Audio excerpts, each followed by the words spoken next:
Joining me for the chat, along with you on the phone lines, is Tom Slater, editor at Spiked Online. Tom, just your reaction to what Keir Starmer had to say today. Well, as ever with Keir Starmer, you feel like if he'd have said some of this many months ago, the situation could have been quite different. He's finally got round to accepting that there is deep public concern about a catastrophic state failure in this particular instance. The number of times over recent years where in the wake of some horrendous massacre, terror attack, what have you, you hear those words known to the authorities. For that to be repeated again on a horrendous killing, the murder of 3 young girls, the attempted murder of many more, the viciousness involved, and the fact that 3 times over the course of about 18 months, Axel Rudakabana was referred to the Prevent programme and nothing seemed to have actually been done about this. I accept that this is the profile of this case is a little odd from what we've seen previously.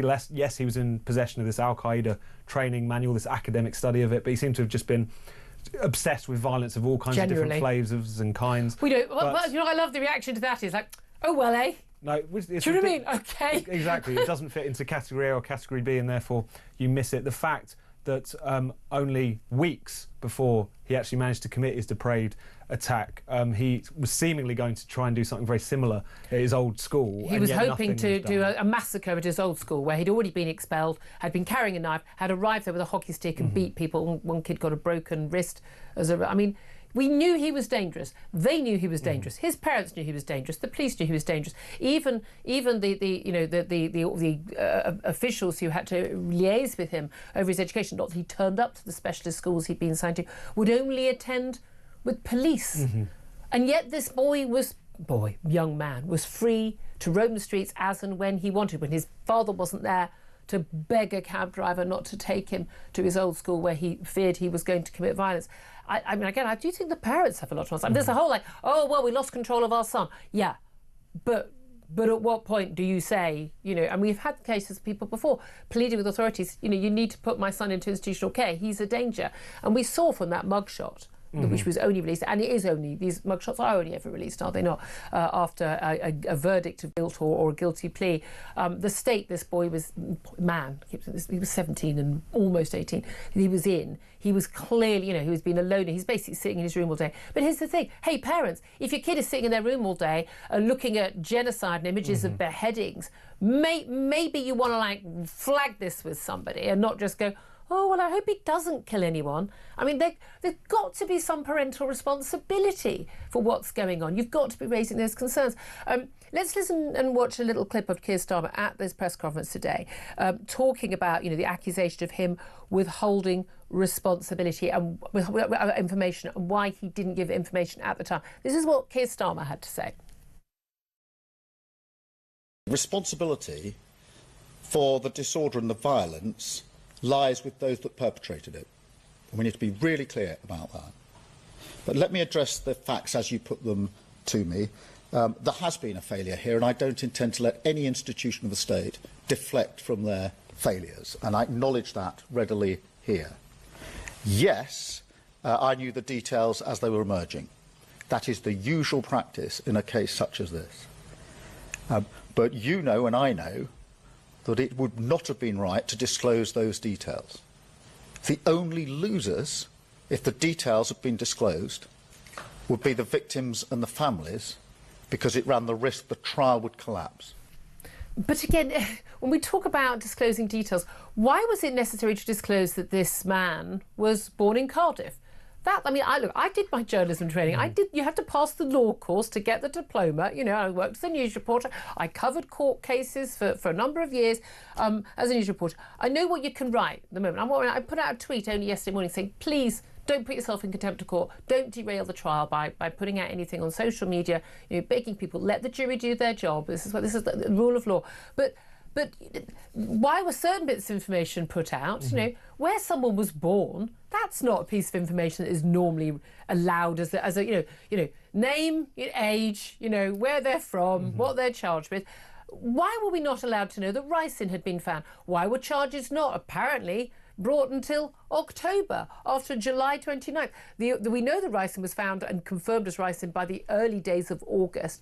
You know, August, September, October, 3 months before they charged him with writing and possession of the Al-Qaeda manual. The Al-Qaeda manual possession in itself was a terror offence. That ownership, downloading that is a terror offence. This was known by the... In no way would that have prejudiced any future trial. No, and also these details did come out. They just came out slowly, and that suggests that there's they waited till wet weather, so we weren't out in the streets rioting. That's their thinking. I wonder. And also, I think there's a big element of a combination of a kind of lawyer's brain. Computer says no, he's under 18, therefore we can't let too much information out there. And then a judge just overturned it, and it was obvious there was a public interest in doing so, not least because of all the nonsense and misinformation that's swirling around online.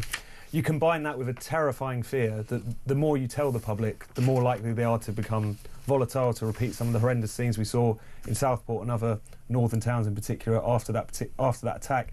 I think the opposite is obviously the case. The information vacuum that was created allowed for the speculation, allowed for the bad actors, allowed for all that to be pumped out. And I think, hopefully, that's one lesson that will be learnt by an inquiry or review, is if you take the public seriously, if you allow, up until what the law allows, the information to be out there, to be presented, you can trust them to actually ingest it without turning into some kind of mob. If anything, the mob was whipped up because there was that vacuum. Because there was indeed. Well, look, let's have a listen and a watch to just another short clip of what Keir Starmer had to say about how this awful tragedy must be a line in the sand. Here's what he had to say. The tragedy of the Southport killings must be a line in the sand for Britain. We must make sure the names of those 3 young girls are not associated with the vile perpetrator, but instead with a fundamental change in how Britain protects its citizens and its children. In pursuit of that, we must, of course, ask and answer difficult questions. Questions that should be far-reaching, unburdened by cultural or institutional sensitivities, and driven only by the pursuit of justice. That is what we owe the families. You always know when Keir Starmer really sort of is on the back foot and really wants to sort of, get a message across, when he talks very, very slowly. It's how Starmer tries to convey seriousness and emotion. Genuinely, it's painful. Even on something such a heart-wrenching story, he still comes across as a robot. And as one of our callers pointed out earlier, he's just always, fundamentally, he's just always a lawyer. It's always a lawyer in the room. You always know that's where he comes from. Do you think any of this is going to fly? Because reading through, going back and watching it and then reading through all the transcripts, make sure you don't miss anything. There's talk about how, people are right to be angry. People are angry and people are right to be angry. Again, I say the people who were right to be angry were called far-right. He didn't just say the people who were throwing bricks and surrounding, in asylum seekers' hotels and talking about burning them. I mean, there were some horrific criminal acts last summer, and those people deserved to be convicted and they deserved to be behind bars or have or other punishment. But there were many, many other people, hundreds, who were punished for just simply writing things. People who were very angry, very upset. Those people now are okay to be angry. Last summer they were far right. I was far right. You were probably far right. Everyone who talked about it was far right. Difficult to keep up, isn't it, with the rules? I just wonder why, in the wake of that horrific attack back in the summer, he couldn't find the words to do something very, very simple, which was to focus on the horrendous attack itself, not how people online were talking about it, to talk about what needs to be done in order to ensure that, first of all, a fair trial is there, but also to make sure that broader lessons are learned. And, of course, because of the scale of the disorder that we saw, because of the scale of the racism that we saw on our streets and also online, to find a form of words to condemn that as well. This isn't beyond the wit of man. Anyone who was a serious politician should have been able to do that. Also, hey, why not condemn the gangs of Muslim men armed with baseball bats who were also...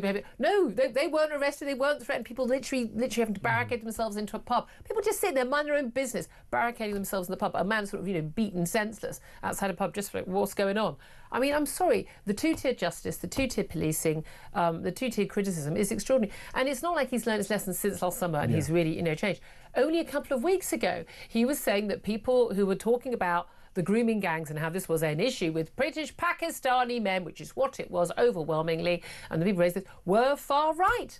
He used the phrase again. He does it all the time. I mean, and then he backtracks when there's a backlash.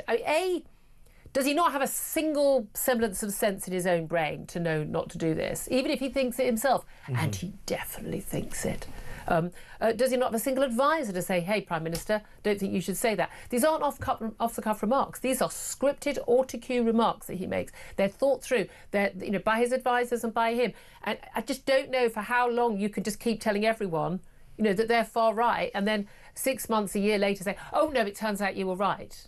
And think that you can keep getting away with it. I mean, this is a big difference as well between the Keir Starmer that supposedly you read about in terms of his advisors, people like Morgan McSweeney, who are said to be more kind of recognising of how far Labour has drifted away from working class people, that they're not going to take up this contempt of their views on immigration and so on. It never filters through to what he actually says and talks about in public. He seems to be incapable, because I think he is still very much a prisoner of a kind of metropolitan liberal groupthink, of just taking these issues head on. And I think he would get a fair amount of plaudits for doing so. And now reacting as a human being, reacting as a dad. I mean, I don't know about you. I mean, it's just like my reaction to Southport killings. There's the journalist in me. They say we're on air. There's something going on. Something going on. I remember we were on air, and the truth would emerge just after 1 o'clock. And we were talking about it. And then your horror. And as a journalist, you want to tell the story, but your horror also as a mum. I mean, the idea you take your kid to some great fun holiday camp thing with Taylor Swift, that sort of thing my daughter would have loved to have gone to when she was that age, and that she doesn't come home alive. That I react as a mum then. The Israeli hostages, watching those young women come back and being held by their mothers. I mean, I was in a raft of tears on Sunday watching that. I don't know how people don't have that reaction. He's a father. I mean, why he doesn't seem to have any normal human emotions. He's always just Mr. bloody moral judgy, isn't he? He's just Mr. moral lawyer, apparently, all the time. And yet somehow immoral, deeply immoral, because he seems to always get these things wrong. No, absolutely. I think the woodenness comes from, it's not to say that he's not a human being, that he's not sincere in his sense of horror at what happened. He just cannot communicate it. And also I think because he's someone who's obviously constantly petrified about the way the media is going to spin him, about the way his remarks are going to be taken, which is ironic because he always seems to put his foot in it. He comes across as incredibly insincere as a consequence. And also I think when you're a politician... because he is. But also because when you're a politician who doesn't really believe in very much, aside from I'd quite like to be Prime Minister and I don't like Jeremy Corbyn or whatever, it's very difficult to be a sure-footed public speaker because you don't actually know what you think. You don't actually know what you stand for. You don't really know what you're. So you can't just go, sod the autocue. Listen, this is what I think. From one talking point to another. And that's what we've got. Look, I also want to talk more about Trump in this quick section as well. So much to talk about in terms of the executive orders that he signed yesterday. I mean, a lot of the websites this morning, newspapers already out of date. Obviously, the inauguration just went on for, as far as I can tell, about 47 days. Lots of dresses, lots of hats. He went from rally to rally, speech to speech. They ran about, I think, an hour late by the end. 3 different balls, 3 first dances. Everyone looked lovely. All went very well. The main thing is what was actually announced is going to make a difference, not just to the American people, but to the world. And I think, as we are very much downstream from American politics, one would hope it would filter down here, although I have no expectation that Labour will take on any of this, and maybe will do what the Democrats have done and just double down on their madness. But executive orders regarding border control, net zero, drilling, drill baby drill, energy security, withdrawing from the World Health Organization, freeze on government hirings, government efficiency, barring government censorship, defence, building the Iron Dome, like similar to Israel. Basically, there are only 2 sexes. Sex and gender used to mean the same thing. There's just 2 sexes or 2 genders. Everything else doesn't exist. Male, female, end of, that's it. Ending all DEI, critical race theory in government offices. No federal funding for teaching children lies that they're born in the wrong body. I mean, I'm loving all of this. No, not yet an order on tariffs. Renaming the Gulf of Mexico the Gulf of America. I care not a jot about these things. But in terms of stuff, policy, energy policy, economic policy, immigration policy, policy on sanity, about biology, those are very encouraging moves, are they not? Oh no, absolutely. And they're a kind of statement of intent, I think. Not only that these issues that really animated and brought together is based, which is quite disparate, different parts of the country, different ethnicities and so on, but a lot of those cultural issues really united them, as well as a lot of the bread and butter ones as well, is to say that we're actually going to do something about this.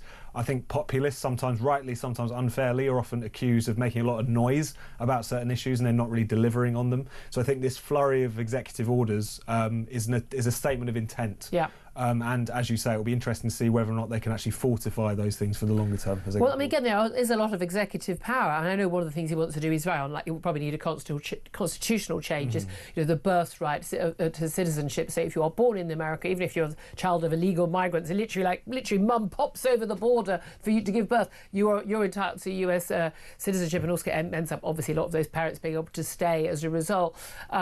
You know, wants to end that. I doubt really whether he's going to get the support for that, and that's kind of really a side shift. But it's going to be fascinating to watch as these deportations, we understand, are beginning today. But again, same here in the UK.